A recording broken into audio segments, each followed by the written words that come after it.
Hello, welcome to the video notes for lesson 3-5, and these notes begin on page 24 in your notes packet. This lesson is all about exponents of multiplication and exponents in division. So, the learning target for this lesson, I can use the properties of exponents to determine the power of a power when multiplying and dividing exponents. Alright, so the key here is really this middle part, raising a power to a power, or the power of a power. So you can see in this diagram here in the middle near the top, so we've got our base number and it's already being raised to an exponent. What happens when we raise that to another exponent? Alright, so we've got a couple examples to start out with. I'm going to go ahead and move the screen up so we can take a look at those. And basically what we have is, so the first example is 2 to the second power, and then that's being raised to the third power. So what that means is I've got 2 to the second times 2 to the second times 2 to the second. There's 3 of them, right? So what that gives me is, and remember when I'm multiplying, I add the decimals, or excuse me, not the decimals, the exponents. So it'd be 2 plus 2 plus 2. But another way to think of it is 2 to the second times 3, because there's 3 of them, right? So that, either way, it's going to be 2 to the 6th power. Another example of this, if I've got 3 to the third power raised to the second, that means 3 to the third times 3 to the third. So one way to do it is add the 2 exponents, or we can do 3, the base, and then 3 times 3. Excuse me, 3 times 2, because that happens twice. But either way, you end up with 3 to the 6th power. Alright? Now, when we divide, essentially, so 1/2, that's 1 divided by 2, raised to the third power. What that means is this exponent is going with the numerator and the denominator. So we have 1/2 times 1/2 times 1/2, or 1 to the third power over 2 to the third power. Now we do know our perfect cube. So 1 to the third power is 1, 2 to the third power is 8, and there's your final answer. Now for these problems, you will be expected to simplify, and in most cases, these will be answers that are easy to get without a calculator.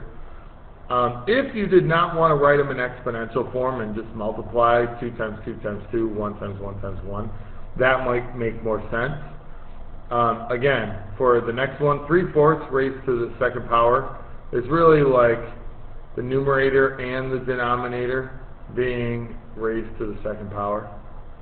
So 3 to the second power is 9, 4 to the second power is 16, 3 times 3 is 9, 4 times 4 is 16. Either way you do it, you get 9/16. Alright? So there is our 2 new types of problems. So let's go ahead and take a look at page 25 where we have some examples and where we will summarize everything that we did. So, powers of a power. To find the power of a power, multiply the exponents.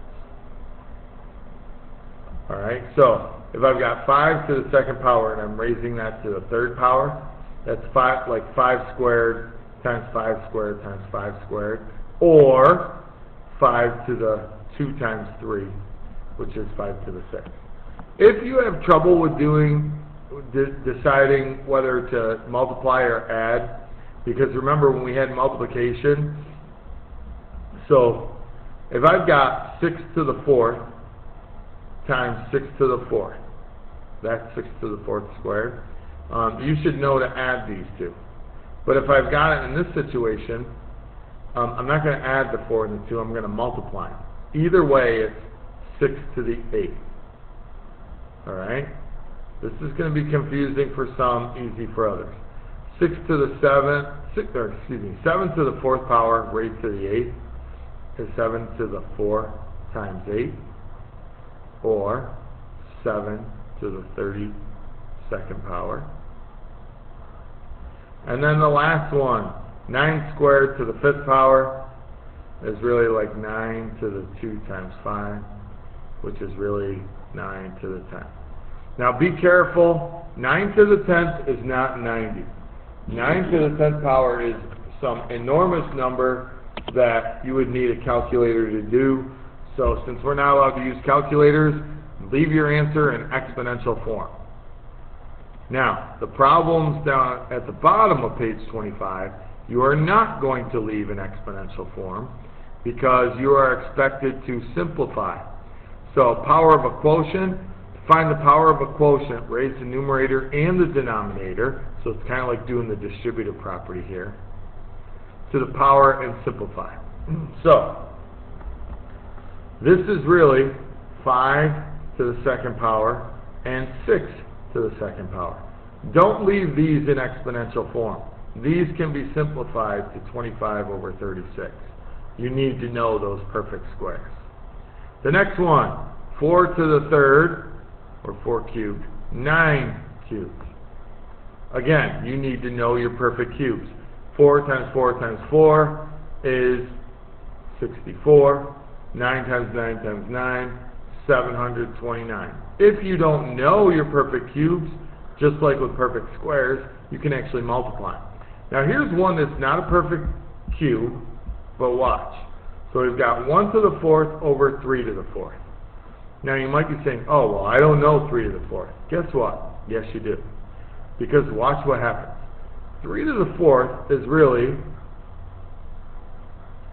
3 times 3 times 3 times 3.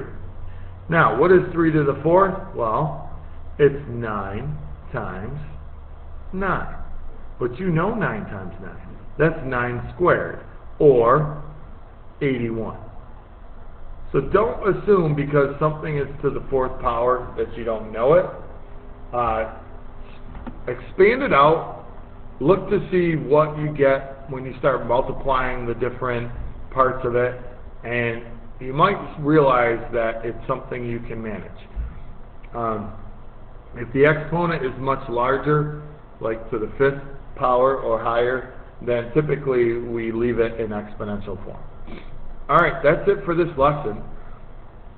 Again, remember there's lots of practice for you to do on your own. If you want to go on to the next page, there is an answer key at the bottom. Actually, yeah. So page 26, if you want to try some of those on your own, you can. After tonight or by tomorrow, I'll have the answer key posted. If you didn't understand something, go back and rewatch the video. Good luck, and we'll see you in math.